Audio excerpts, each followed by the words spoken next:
Public মারলে তাকে চেনা যায় এই সমস্ত নাম না জানার কারণে এখান থেকে বেঁচে গিয়েছে। তারপর 5 জন করে যে রায় দিয়েছে সেই সাজা দিয়েছি, সেই রায়টা আমরা সচেতন হয়েছিল তারপর আসামিরা আইনটি চাওয়া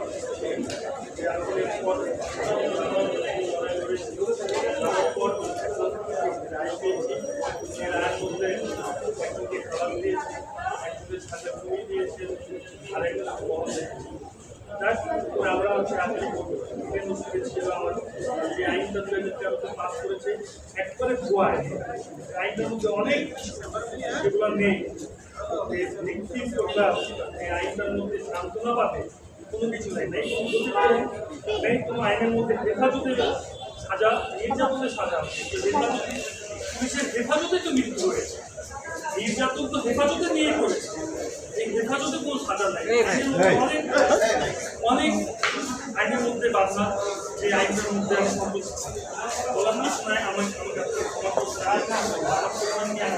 অনেক আতঙ্ক হয়েছে।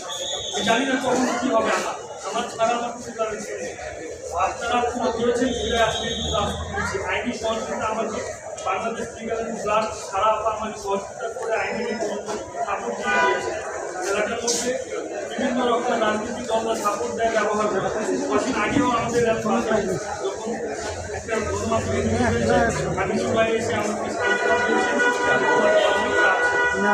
তারপরও আসামি পক্ষ সন্ত্রাসীদেরকে বেরিয়ে দিয়েছে আমাদের বিষয়ে।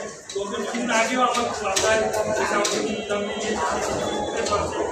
নাম করে মানে কি একটা দেশের মধ্যে আসি বলতে পারবো না। আমাকে যদি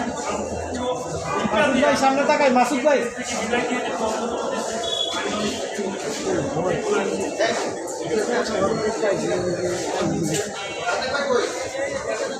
আরে ভাই পরে নেন না মোবাইলটা।